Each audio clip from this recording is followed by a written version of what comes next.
Bonsoir. Paracha Vaishlach. Une paracha exceptionnelle, exceptionnelle, exceptionnelle, comme toutes les parachiotes, mais là, on a des secrets, ce que j'appelle des fondamentaux. On en a trois essentiels. Peut-être vous avez déjà entendu, mais en tant que fondamentaux, il faut absolument les répéter. La première élément fondamental, c'est le suivant. La paracha, elle commence comme ça. Vaishlach Yaakov Malachim Lefanav. Il a envoyé Yaakov Malachim des envoyés, Lefanav ou des anges, ça peut être l'un ou l'autre, Lefanav devant lui, et Esav Achiv, vers Esav son frère. Artsa Seir, Sédé Edom, vers la terre de Seir. La terre de Seir, Seir, c'est en Occident. Sédé Edom, un champ de Edom, c'est évidemment l'Occident. Très bien. Donc ici, plusieurs questions se posent. Quand on regarde Rashi, il y a le premier Rashi de la paracha, Vaishlach Yaakov Malachim, Malachim Mamash, des vrais anges. Malachim, ça veut dire, ça peut vouloir dire, pardon, des envoyés, des gens que j'envoie. Mais ça veut dire aussi des anges.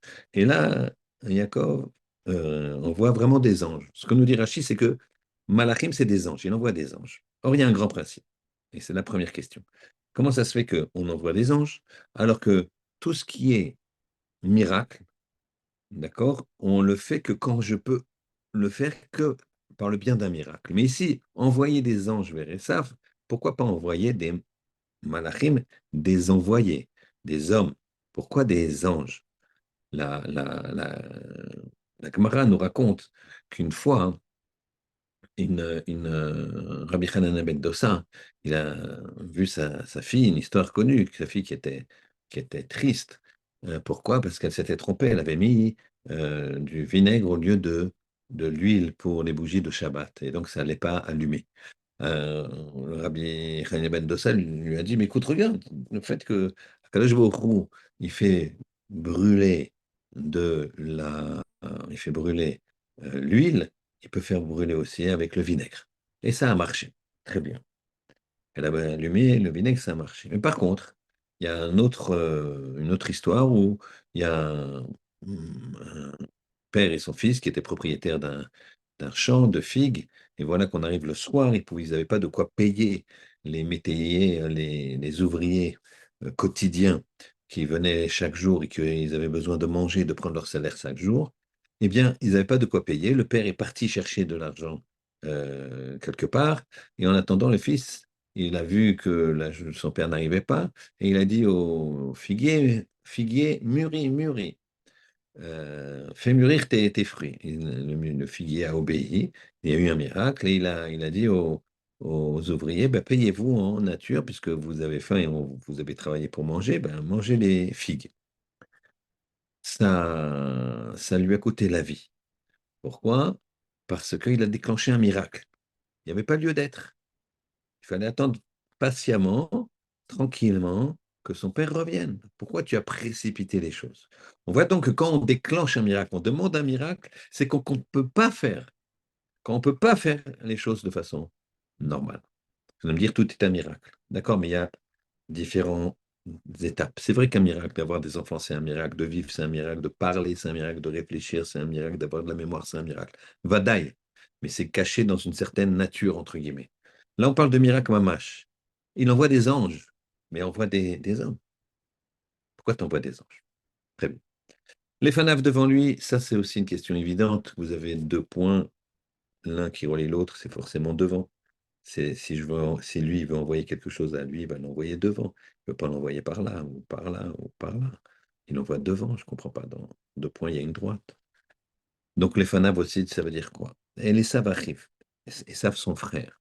Ça fait déjà deux parachutes qu'ils sont nés, entre guillemets. Parachat Toldot, on nous parle de Esav, Yaakov, la bagarre, ça commence par la naissance.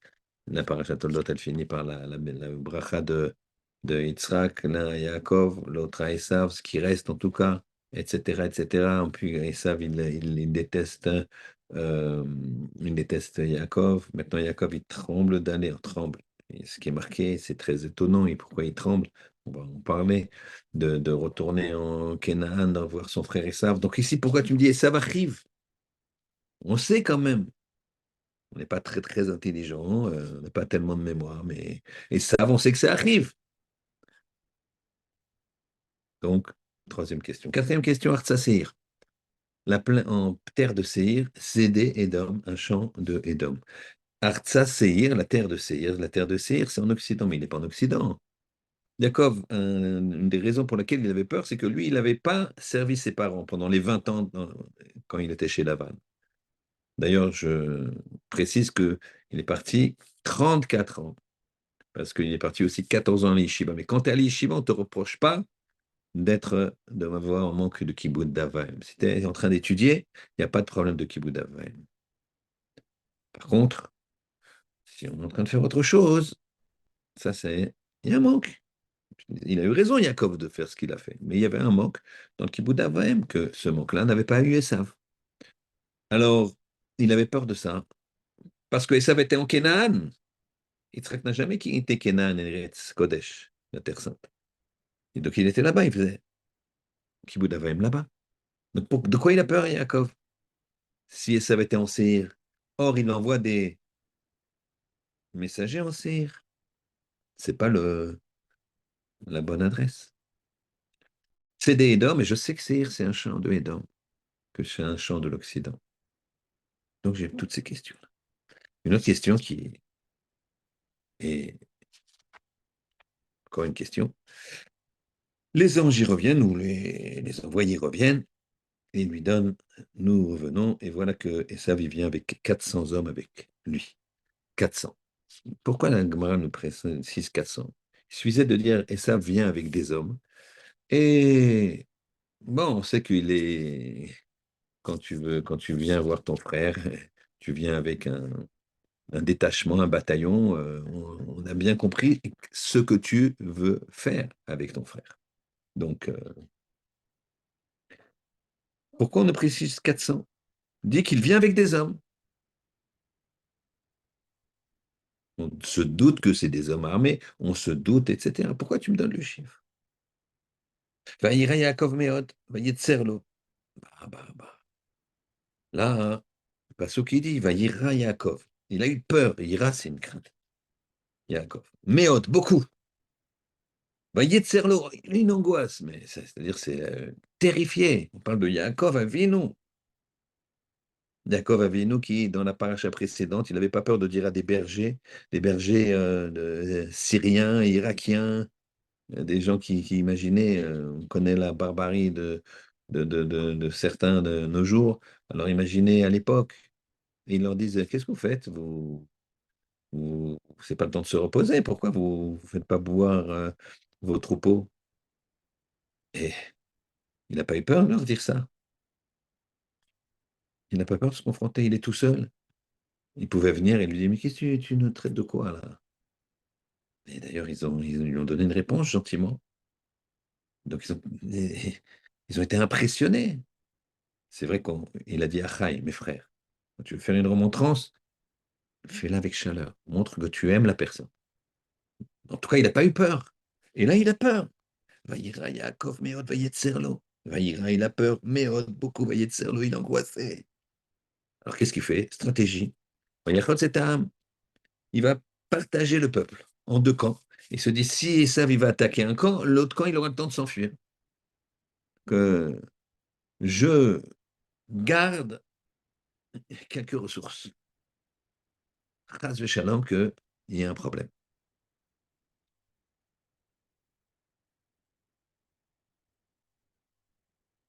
Très bien. Et l'ultime question, c'est que quand il va voir Esav, quand il se trouve devant Esav, on voit que Esav, il a vu tout le monde. Tout le monde était là. Esav était Nav, il a levé les yeux et Esav. Vayaret Anashim, et Yeladim, il a vu les femmes, Yaakov, les enfants. Et il y avait tous les femmes, tous les enfants. Alors, où ils sont les deux camps? Il n'y a pas deux camps. Ah, je ne vais pas me dire qu'il a mis un camp d'humains et un camp de matériel. C'est pas Yaakov. Il a partagé. Il a partagé Léa d'un côté, c'est sûr, avec ses enfants, Rachel de l'autre avec ses enfants, et puis les servantes, etc. On comprend ça. Mais pas qu'il les... Là, il les a pas partagés. Ils sont tous là. Donc ici, on a une vraie, une vraie question. Alors, la question, on va répondre tout de suite.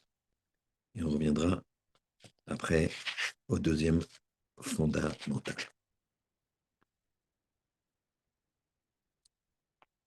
La Gemara, dans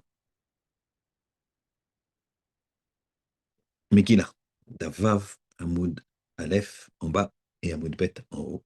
Elle dit comme ça, que Yaakov, il a supplié Hachem. Il a dit, ne laisse pas sortir les desseins de Esav. Car s'il sortait, si tu écoutais ce qu'il a envie de faire, il détruirait le monde. Donc on ne comprend pas très bien ce pasouk qui est déjà une explication d'un verset dans Téhélim. Et la Gemara nous dit, c'est quoi ici si son royaume sortait, le royaume des sables s'il sortait, il détruirait le monde. Il y a marqué Zegermamia. Germamia. Germamia. Le Yavetz, au XVIIIe siècle, dit, il ne faut pas dire Germamia, il faut dire Germania. Et la Gemara continue. La Gemara, il y a 2000 ans. Elle dit, Germania, c'est un endroit, c'est un pays en Édom, en Occident, qui dispose de 300 couronnes. 300 couronnes, 300 duchés. La réunification de la Prusse, qui est devenue Germania, a été faite par quelqu'un qui s'appelle Bismarck en 1870, et il y avait 300 duchés, ils en ont fait un grand État. Donc là, on commence à comprendre ce chidouche extraordinaire. Que là, ici, il s'agit de la guerre perpétuée entre Yaakov et Esav.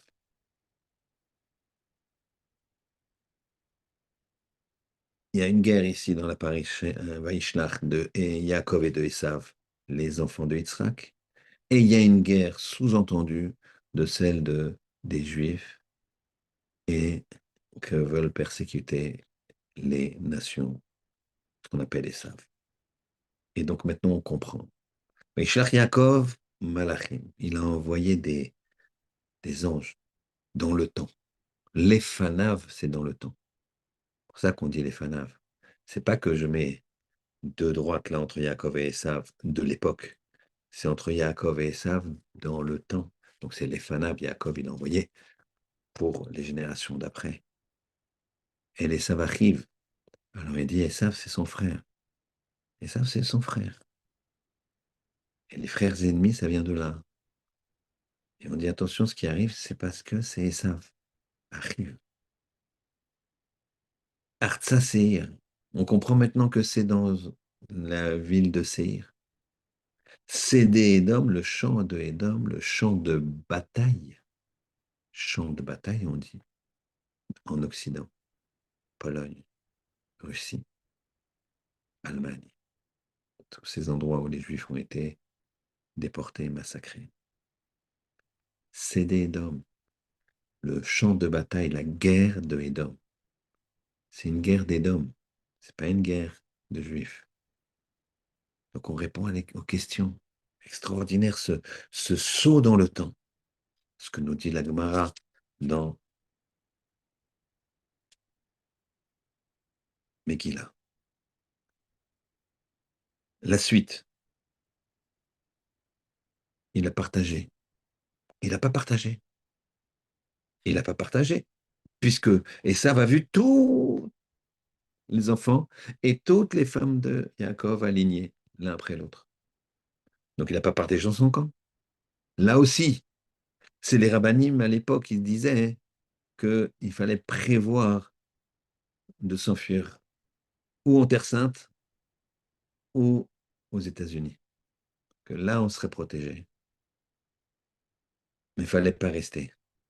Mais ils n'ont pas eu le temps de mettre ça en place. Les taux s'est resserré très très vite. Donc c'était ça les deux camps. C'est pas Yakov qui partage son camp en deux camps. C'était le projet autant de les persécutions qui commençaient par les nazis, mais qui ont été très vite mises en place avec des frontières fermées.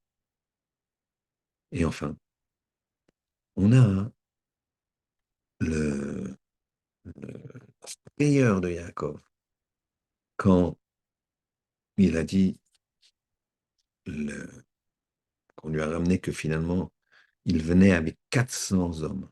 400. Alors vous savez, deux choses. Le chiffre 400, c'est un chiffre qui est relativement négatif. 400, d'ailleurs, on dit les 400 coups. Il y a d'autres principes avec dans la Gemara où on voit que 400, c'est quelque chose de négatif. Là, Ephron, cet escroc, on va dire, puisqu'il dit à Abraham, je te donne mon champ, qu'est-ce que c'est? Je te donne mon champ, prends-le gratuit, prends-le gratuit.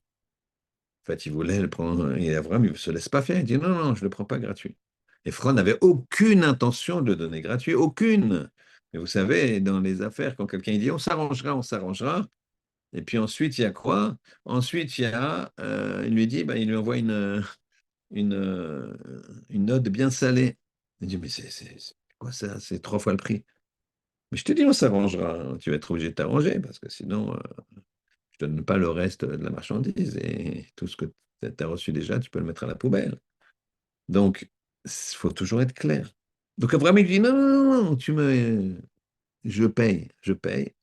Quand il a vu qu'il était obligé de. Alors, il lui a dit, c'est ses intentions. Tu donnes 400 shekels au vers la socher. 400 shekels d'or et d'argent, on a calculé, ça fait plusieurs milliards de nos jours. C'est comme si je dis, voilà, prends, achète, je te vends ce terrain, il n'y a pas de problème. On parle, je te le donne. Puis après, je dis, mais c'est quoi? Qu'est-ce que ça peut faire? 12 milliards entre toi et moi. C'est ce qu'il lui a dit. Donc 400, c'est toujours quelque chose d'impur, de négatif. Très bien. Vous savez que les choses qui peuvent apparaître, vous allez me dire 400, on n'a pas l'impression que c'est négatif. Je dis d'accord, pas de problème. C'est effectivement, c'est pas. Faut regarder, faut.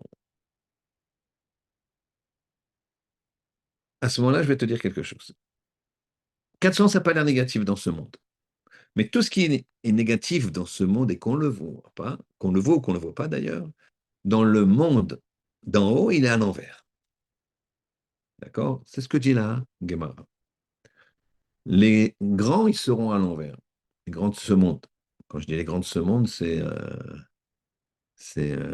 Joe Biden, Mbappé, les grands de ce monde, quoi. Ils seront la tête par terre. Ce sera les tout petits qui n'existent même pas. Et il y a des petits qui n'existent même pas. Cette personne qui vient, Mincha, Arvit, tous les soirs, qui a un petit job, voilà, qui donne sa tzedaka à son maaser, qui fait ses télim. C'est un tzaddik qui sera très haut. Et donc on dit comme ça s'inverse. Il n'y a que les Talmidei Chachamim qui sont grands ici et grands là-haut. Donc 400, il va se retrouver à l'envers, là-haut. 400, c'est un tav. 400, c'est le tav. Chaque lettre, elle a une valeur numérique. Aleph, c'est 1, Bet, c'est 2, Gimel, c'est 3, etc. Tav. Et là-haut, il va se retrouver à l'envers et ça va donner ça. Voilà. Et là, on comprend. On comprend la frayeur de Yaakov. Il voit les 400 Mais lui, ce qu'il voit, il ne voit pas les 400. Il voit les 400 avec leur projection là-haut. Et donc, c'est de ça qu'il a peur. Et il dit à Hachem, les laisse pas sortir parce que sinon ils vont détruire le monde. Kadosh Baruch Hu a écouté partiellement, il semblerait, sa prière. Mais, Rabotai, il faut savoir que la tfila, ça marche. Puisque finalement, ils ont perdu. Alors, nous aussi, on a payé. Et on est dans des moments difficiles. Mais la tfila, ça marche. Il y a une, une histoire que je ne pense pas qu'il soit connue, qui m'a été racontée par un rave de la yeshiva d'un Bachour, qui a été visiter son ami Bachour, élève de yeshiva, à l'hôpital. Là, il y a 15 jours. Et voilà que, à côté, un jeune homme, presque le même âge, blessé, soldat blessé. Les deux lits sont l'un à côté de l'autre. Et le Bachour, il vient visiter son copain Bachour, qui est malade, qui, est, qui se rétablit, quoi, mais qui est... Et le soldat, il vient, il y a un de ses copains, à lui, qui vient le voir. Et le copain du soldat, qui n'est pas forcément religieux, il lui dit, écoutez, c'est une histoire exceptionnelle. Il lui dit, et le Rav Rosh Hashiva m'a raconté cette histoire. C'est un de ses élèves qui a vécu ça. Et il lui dit, le copain du soldat, donc qui n'est pas religieux, il dit au Bachour, il taquine un peu, c'est pas une agression, il taquine, il dit, ouais, bon, de toute façon, euh, il a la foi, il a la foi, parce qu'il dit, voilà, là, lui, il est... Moi, je viens voir mon ami qui est blessé parce qu'il a fait la guerre, et voilà, il y a aussi des malades, c'est-à-dire on n'échappe pas, le bon Dieu, mais au moins lui, en parlant de son copain, le soldat, il a fait quelque chose, quoi, pour ses, pour ses, pour son peuple. Alors le Bachour, il lui répond, tu sais, nous aussi on fait chacun son arme. C'est vrai, c'est courageux ce que vous faites, mais nous, on prie, on étudie, chacun son arme.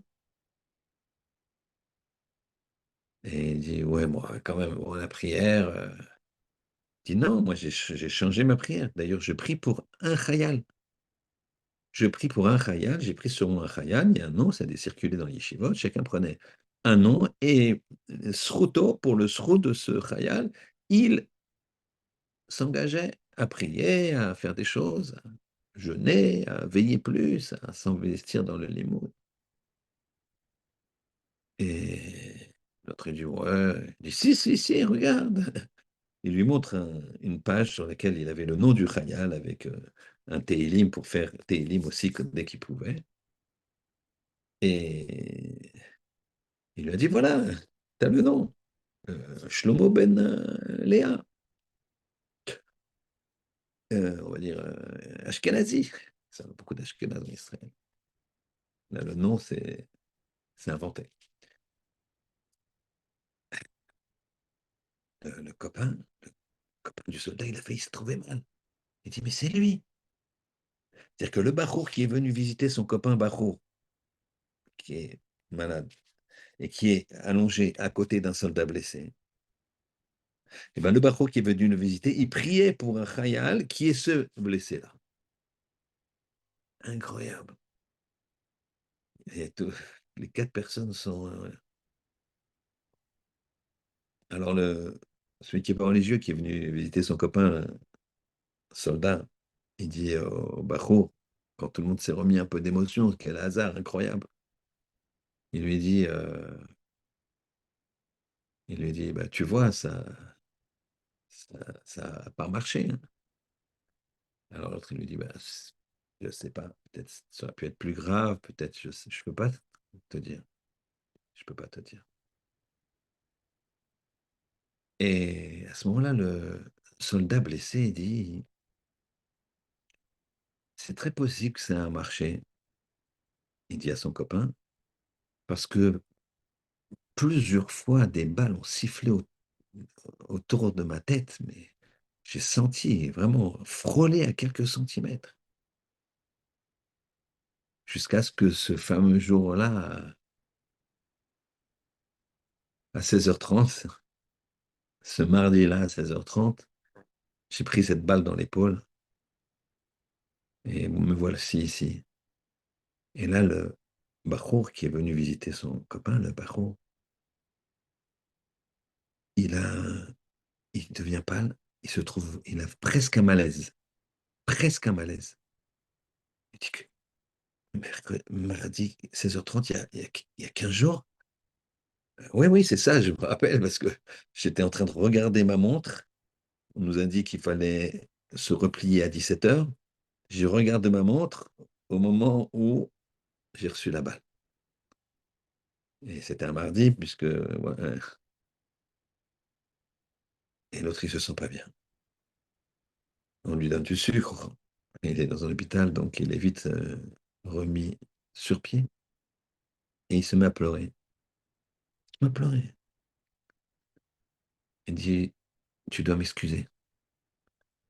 Tu dois m'excuser, je t'en supplie, excuse-moi. Je lui dis, pourquoi? Qu'est-ce que tu as fait? Il dit, parce qu'une des choses que j'ai prises sur moi pour te protéger, c'était de venir au CEDER, c'est-à-dire à la yeshiva, de retourner à la yeshiva. Il y a une pause à la yeshiva en général de 2 heures, 3 heures des fois, plutôt 2 heures. Je pense qu'ils étudient souvent jusqu'à 1 heure, 1 heure et quart. Après, il y a Mincha, donc ça finit vers 2 heures et ils reprennent à 4h30. Et moi, j'ai pris sur moi de venir une demi-heure plus tôt tous les jours pour toi. Et ce mardi-là, je ne suis pas venu plus tôt. Je suis venu à 4h30, je ne suis pas venu à 4 heures. Histoire incroyable. Ce jour-là, il n'est pas venu plus tôt pour protéger son frère qui était de l'autre côté, qui était à Gaza, pendant que lui, il est à Bnei-Brak en train d'étudier. Alors, à 4h30, la protection, elle a manqué. Il n'était pas encore arrivé. Au CEDER, il n'était pas arrivé à 4 heures comme depuis le début de la guerre. Et il a pris une balle. Histoire incroyable. Le Rav, il s'appelle Rav Zekbach. Je peux vous donner son téléphone si vous voulez. Et il vous racontera cette histoire avec le nom de chaque personne. Rotaï Esav, Ishmaël, c'est des pions de Ribono Shel Olam. Nous, on doit s'investir. Et quand on s'investit pour l'autre, alors c'est un investissement extraordinaire. C'est beaucoup plus dur d'étudier, de prier, de jeûner quand c'est pour l'autre que quand c'est pour toi. Quand c'est pour toi, tu veux quelque chose, tu sais que c'est bien, mais quand tu te dis, Hachem, le mérite, il va à l'autre. Moi, je fais mon truc habituel. C'est- ça va chez lui. Ça va pas chez moi. Ça va chez lui. Compliqué. Il faut avoir un niveau. On pense tous que on, va, on récupère que les mitzvot, ça nous fait du bien. Eh bien, le don de soi, c'est de donner à l'autre sans chercher à en tirer bénéfice. Yaakov, il n'a pas eu peur pour lui. Il a eu peur pour les générations d'après. Hachem lui a dit, Al-Tiraï, dit Yaakov, n'aie pas peur, je suis avec toi. Yaakov, il a peur pour les générations futures. Il s'inquiète pour les générations futures. Il ne s'inquiète pas pour lui. C'est pour ça que cette fille-là, elle marche. Que je il a fait en sorte que finalement, on a gagné le clan Israël, il gagne toujours. Parce que Akadosh Baruch Hu, et sa représentation sur terre, c'est le clan d'Israël. Donc Hachem, il gagne toujours. Parfois, on a des souffrances, mais on gagne toujours la guerre. Toujours. Je vous promets, je vous l'assure. L'histoire nous l'a montré, on est toujours là. Ridouche extraordinaire. Un autre ridouche qui est lié. Cette histoire, volontairement, je l'ai mise pour faire un lien. Qu'est-ce qu'il fait?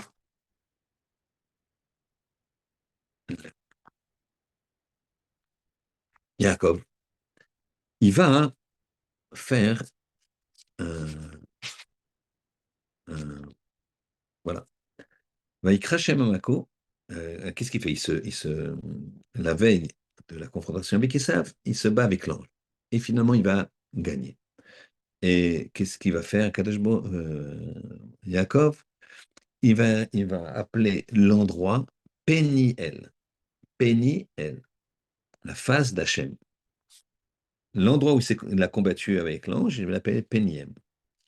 Qui raïti Elohim panim el panim. J'ai vu Hachem panim el panim, vatinatsen nafshi, et j'ai sauvé ma vie. D'accord? Très bien.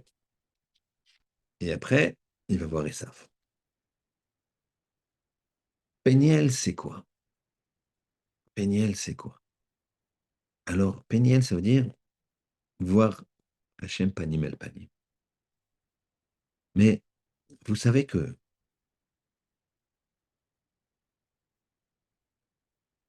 Akadosh Baruch Hu, parfois, il se met en colère. Il se met en colère. Il se rappelle la faute du veau d'or et ça le met en colère. Alors, cette colère-là, je ne pourrais pas vous l'expliquer, en tout cas pas dans un shiur. Il faudrait un shiur complet, assez long, sans jeu de mots. Et c'est pas le sujet ici. Mais Akadosh Baruch Hu se met en colère, et parfois. Et pour calmer cette colère, alors, il se rappelle de Rachem, de sa miséricorde.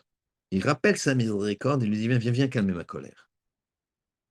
Ça qu'on dit qu'Akadosh Baruch Hu, qu'est-ce qu'il a fait? Yirbeshur Rachmecha et Kasra. Que ta Rachamano, ta bonté, elle couvre ta colère. C'est Gemara dans Brachot.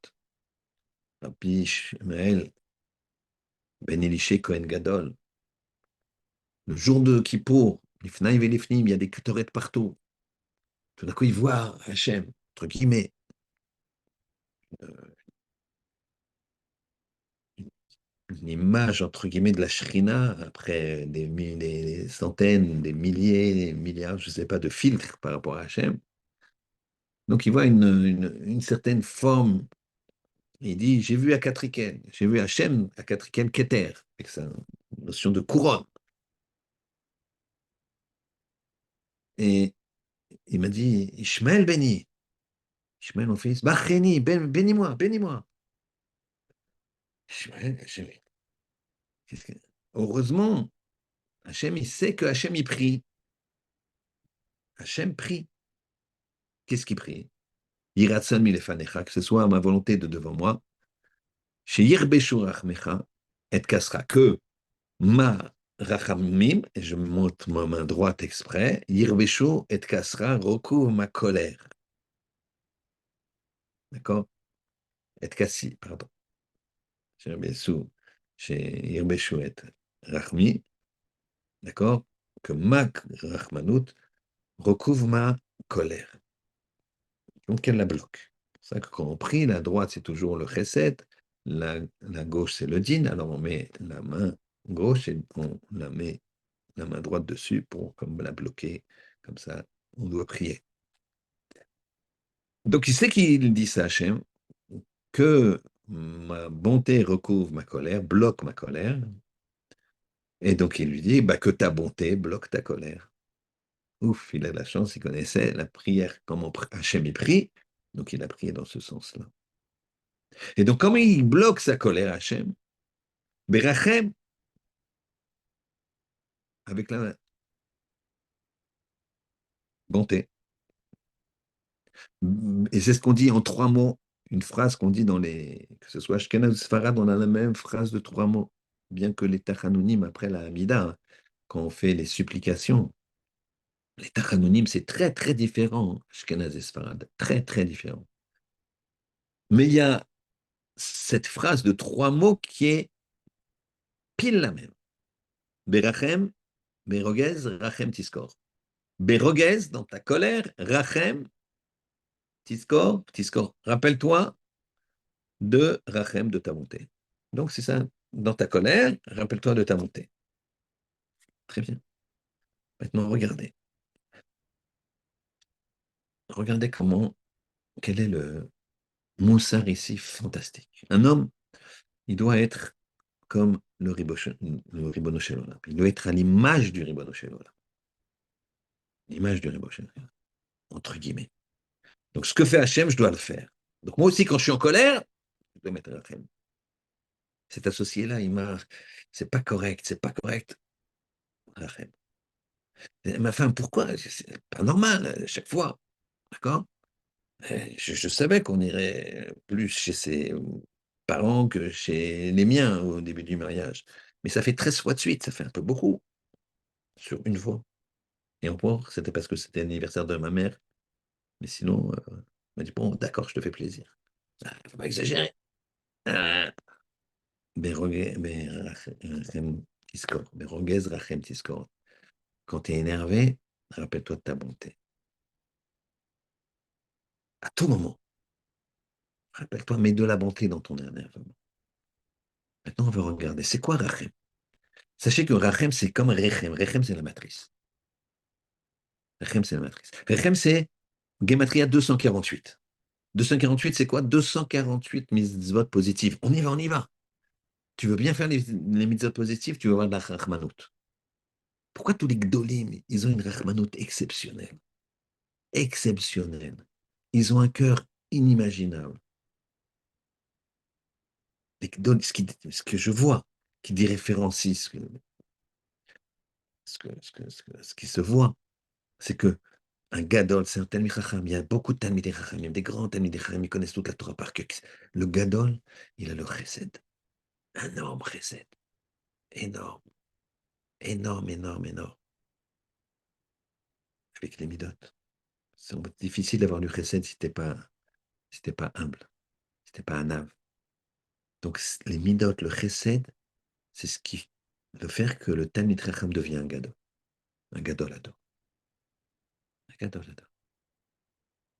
Le Rebbe de Gour, celui d'avant, il y a deux, trois Rebbe, son shamash a témoigné. Il reçoit les gens. Et il y en a qui lui dit, voilà, ma femme elle est très malade, lo anenu chas v'shalom, qu'Hachem lui donne la réfouach shelema à tous les cholam au Israël, et ça va pas du tout. Et le rébé, il a les larmes aux yeux, il est pas bien, il partage la douleur, il donne des brachot, il donne des conseils, et la personne s'en va. Le suivant, c'est Rébé, j'ai eu un garçon au bout de 10 ans de mariage, un premier enfant. Eh ben, merci pour vos brachot. C'est Hachem qui fait rien. Je fais rien. C'est Hachem qui fait tout. C'est Hachem qui fait tout. Moi, j'ai rien fait. Pourquoi tu me remercies? Non, mais Rébé, mais on vient, on danse, on est content. Et le Rébé de danser. Il est passé de l'un à l'autre. Et arrive après, quelqu'un lui dit, Rébé, je voulais pas vous importunez, mais voilà, finalement, mon père est niftar. Je sais que vous l'aimiez beaucoup. Et le répé, il se m'a pleuré, pauvre Diana, mais il pleure. Le suivant, il dirait, mais 35 ans, et ça y est, je suis Khatan. Oh, le répé, il danse et il chante. Alors, moi, le shamash, avant d'être habitué à ce comportement, il a demandé au répé, mais qu'est-ce que. Si chaque juif, il est important pour moi. Chaque juif est important. Pourquoi veux-tu que la peine de l'un va casser la joie de l'autre? ou que la joie de l'un va être problématique par rapport à la peine de l'autre. Quand quelqu'un a de la peine, j'ai de la peine. Mais quand l'autre y vient avec sa joie, je vais passer sur la joie de la personne qui est avec moi. Si je lui dis, ouais, mais tu sais, et lui, il est plein de joie, plein de force. 15 ans, 15 ans, il est heureux. Si je reconnecte avec le deuil d'avant, alors je le casse. Pareil, quand il vient avec son deuil, si je reconnecte avec la joie d'avant, bon, c'est la vie, tu sais, tout le monde meurt. Bon, ton père, il avait quand même, quel âge il avait? 79. Ah bah, pas mal. De nos jours, chez jeune, jusqu'à 120 ans, chaque juif, bonne santé mentale et physique. Mais alors, je le blesse? Non. Chaque juif a droit à un comportement particulier pour lui, pas pour moi. Moi, quand je danse avec lui, j'ai pas oublié la peine de l'autre. Mais lui, je le dois lui donner un visage de joie. Quand je pleure avec lui, je dois pas, je n'oublie pas la joie de l'autre. Et vice-versa. Ça, c'est la miséricorde, la bonté. Donc, Rachem, c'est aussi les 248 membres qui nous feront avancer. La bonté, le fait de se mettre à la place de l'autre et d'avancer, ça nous permet d'avancer.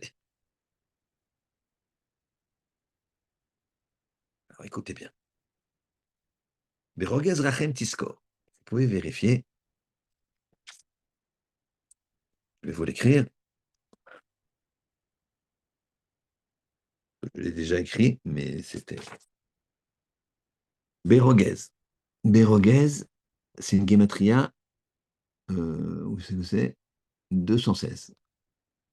Si je mets mon cœur, qui vaut 32, je mets mon cœur, j'ai une colère contre lui. Pourquoi il m'a fait ça? Pourquoi il m'a pris cette affaire? Pourquoi ma femme, elle comprend pas que j'ai besoin de ça? Pourquoi ceci? Pourquoi cela?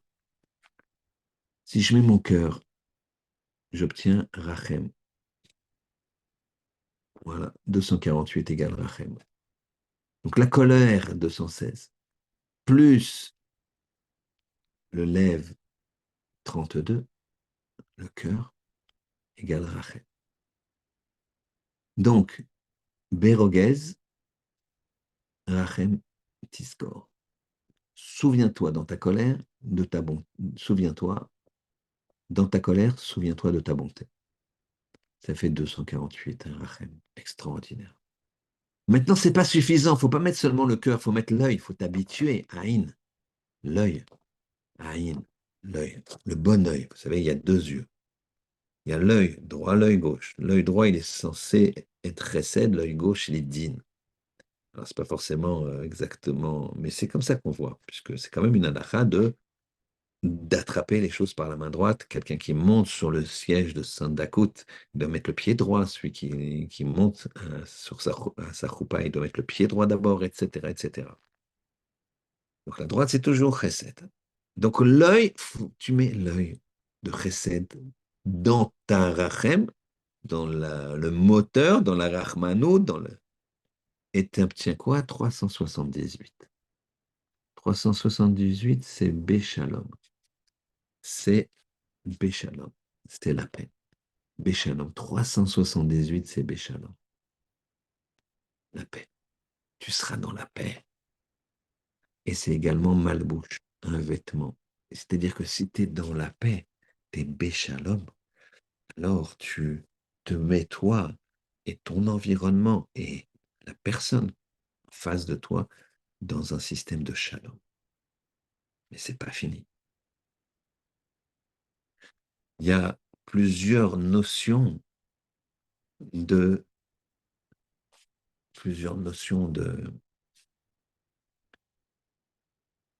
de présence divine. Péniel, on a vu ici, Yaakov, il a dit Péniel, panim el panim, Péniel, la face d'Hachem. Péné, c'est les faces. C'est au pluriel. C'est quoi les phases d'Hachem? C'est parce que, sache, dans chaque personne, il y a une étincelle divine. Chaque personne, il y a une étincelle divine. Et si tu arrives à voir cette étincelle divine, alors les rapports humains vont être très, très différents. Il n'y aura plus de soucis. Tu n'auras pas de, ah, celui-là, je le comme ça, celui-là, ça, rien. Tu seras heureux. Pourquoi? Parce que les gens, ils ne sont pas heureux. Pourquoi? Parce qu'ils voient l'autre. Ah, pourquoi il a ça, lui? D'accord? Et pourquoi il a ça? Et etc., etc. Non, si tu vois que l'étincelle divine qui est en lui, mais tu es content. Bravo. Qu'est-ce qu'il arrive? Waouh. Je suis content qu'il a ça. Ah, je vais danser avec lui, je vais être content avec lui. Magnifique. Pourquoi? Parce que j'ai mis dans ma colère le lève, le cœur. Je veux ressentir les choses du bon côté. Rachem. Et sur Rachem, je mets l'œil. L'œil de bonté, c'est-à-dire au carré. La façon de penser avec mon cœur et de voir les informations. Tout ça, c'est lié. Et quand je mets l'œil aussi à Aïn, 130. J'obtiens 378. Shalom, Béchalom, Malbouche. J'habite tout mon univers de Shalom, Malbouche, Shalom. Je l'habille. Malbouche, c'est un habit, je l'habille de paix. Mais c'est aussi quoi? Or Péniel. La lumière de Péniel. La lumière or, donc or c'est ici, c'est écrit un petit peu en petit. Voilà, je vais le faire ici. Or, Péniel. Et ça fait également 370. On va calculer. Or Péniel également